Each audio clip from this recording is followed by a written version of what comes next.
Today is my video ay ituturo ko sa inyo kung paano linisin o i-refresh ang inyong mga tensioner sa inyong Honda Click version 2 at version 3. So ngayon natanggalan natin ito medyo, babaklasin natin to yung pinaka bearings nya, itong bearing sa unahan. Tanggalin natin to, angat natin. Tapos may tornilyo pa yung isa dito sa sulok pinakababa. Yan guys, yan, kailangan matanggal din yan. Sige tayo ng bearings na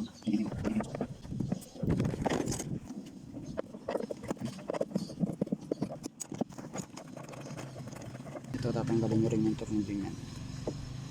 Pag natanggal yung tornilyo, maangat nyo na yan. Yan. Tapos yung kasing wire nung sa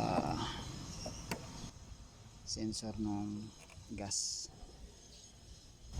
nakakapit dito, nakalock dito sa pinaka compartment. So tatanggalin nyo to, may lock yan bago nyo matanggal tong wire, no?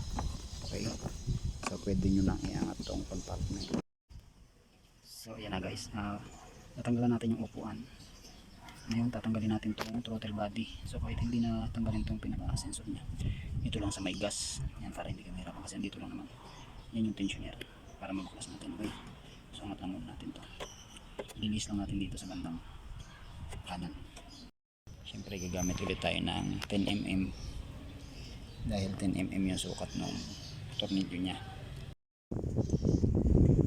Ayan, naluagan na natin yung tornilyo ng yan, yung manifold. Sabag natin ito dyan. Ayan, balik lang natin. Dahan-dahan lang bukas mga idol ko. Tapos yan, angat na natin ito dahan-dahan. Lagay tayo ng pansapin dito para hindi maalikabok. Ito na guys, ito na yung tensioner nya. Ayan, grabe ko na. Ayan din yung nagiging dahilan kasi kaya hindi na masyado makapag-adjust, makapagbigay ng adjuster dun sa ating timing chain. Yan, nahirapan na siya kasi marami siyang langis na tumigas. So lilinisin natin yan. Tatakpan nyo yung pinagtanggalan ng butas kasi baka masukin ito. Okay, so tara linisin natin.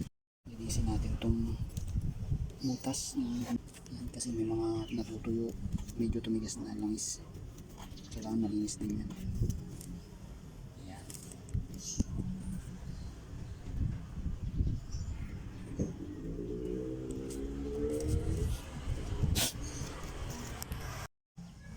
Sa paglinis naman ito guys, may tornilyo yan, yan.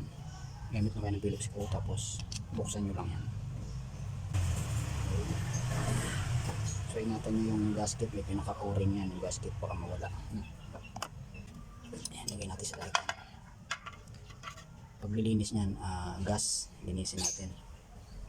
Tapos yung o-ring, huwag babasain ng gas yan kasi pag naluto yan, malambot yan pag naluto ng gas. So itabi nyo lang para hindi mabasa. Okay, so ito ang lilinisin natin. Ito kailangan natin baklasin, meron siyang clip ring, may ring yan na pinaka-clip, yung pinaka-lock. So kailangan matanggal natin yan para mabuklas natin ito nasa loob.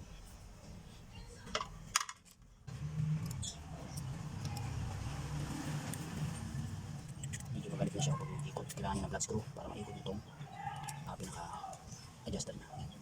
Flat screw, maliit na flat screw.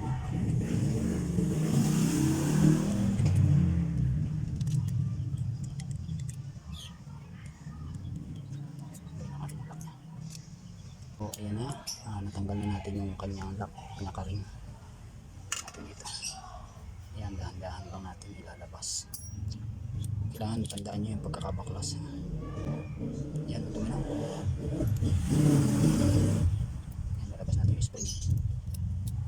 Yan yung spring nya. Grabe na dumi. So linisin natin yan. Gamit tayo ng gas. So yan yung spring nya.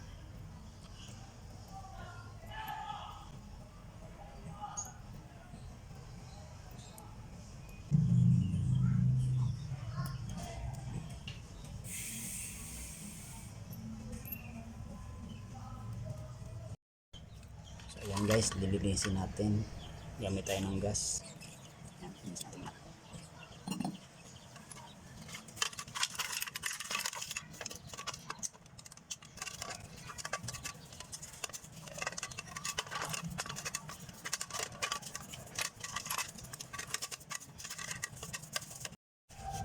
Sa pagbabalik naman ito, gagamit tayo ng sinulid. Ayan, kasi pag inilagay natin to, ibinalik natin to spring, hindi natin may higpitan. Habang iniikot natin, babalik siya sa dati, sa sabong. Kaya kailangan pagkatapos natin siya maikot, ibubuhol natin yung sinulid sa kanya para hindi bumuka ulit, ano. Kasi pag hindi natin ginawa yan, ulit-ulit na tayong maghihigpit na maghihigpit. Yung guide niya doon sa hiwa ng tornilyo niya, no? Sa pasok nyo yan, pasok nyo, papunta yung spring, kailangan papunta rin yung higpit doon.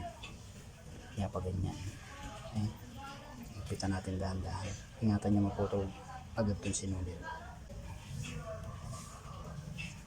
So ikot lang natin, ikot.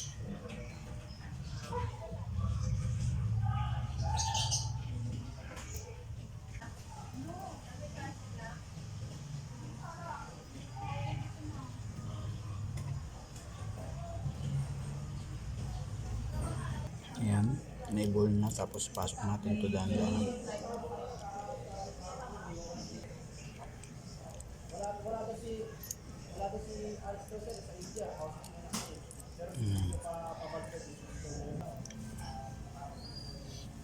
Ayan, papasok na natin ito dito sa loob.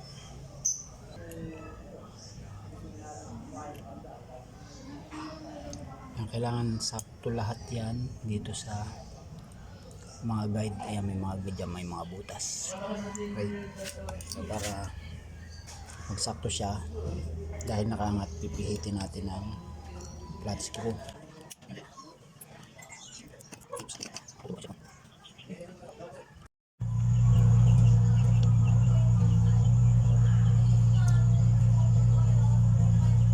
So ayan, sakto na. Yung lock niya, nailagay ko na yung lock. Ayan, nailagay na natin yung lock, guys. Tapos saka nyo hihilahin yung sinulid na naging lock doon sa spring para kumalas o kumawala yung spring, ano. Dahan-dahan lang yan, para masugat yung sinulid at mawala yung pagkakabuhol. Yun, so ayan na, lumabas na siya. Testing natin kung maganda na yung laro ng spring. Ayun, okay na siya.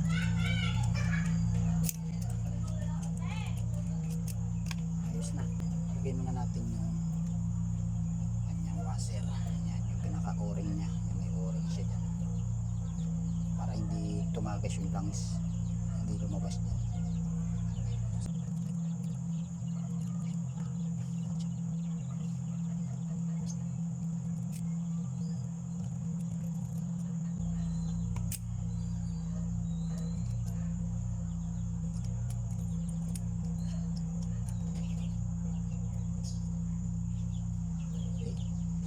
Ikakasan muna natin siya ng nakaganyan.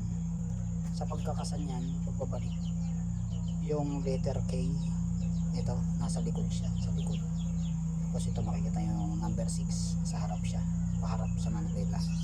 Ito papunta sa likod. Okay, so babalik natin siya, hindi mo natin kakapit ang tornilyo. So kailangan nakataas pa siya, nakataas. Kailangan pagpasok natin nakasuporta to para nakalak. Ayan, tsaka natin siya tutunin. Okay, so let's go, balik na natin. Ayan, babalik na natin yung tensioner.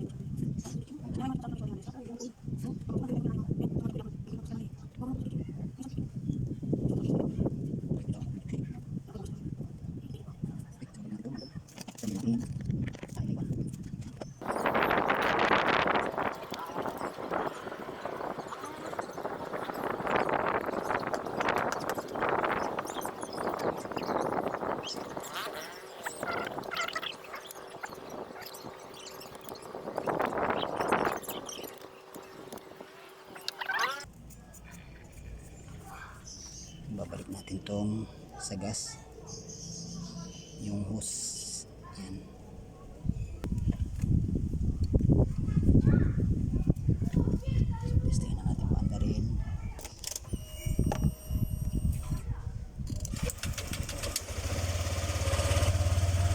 Wala nang lagitik na. Wala nang lagitik.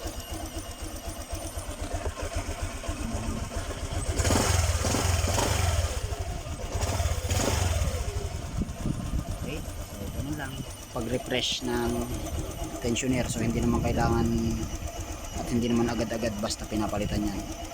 Nakukuha pa yan sa linis, lalo na kung stock at original pa. I-refresh lang muna natin para hindi tayo mapagastos at original pa ang ating pyesa. Okay, so yun lang. Salamat sa panonood.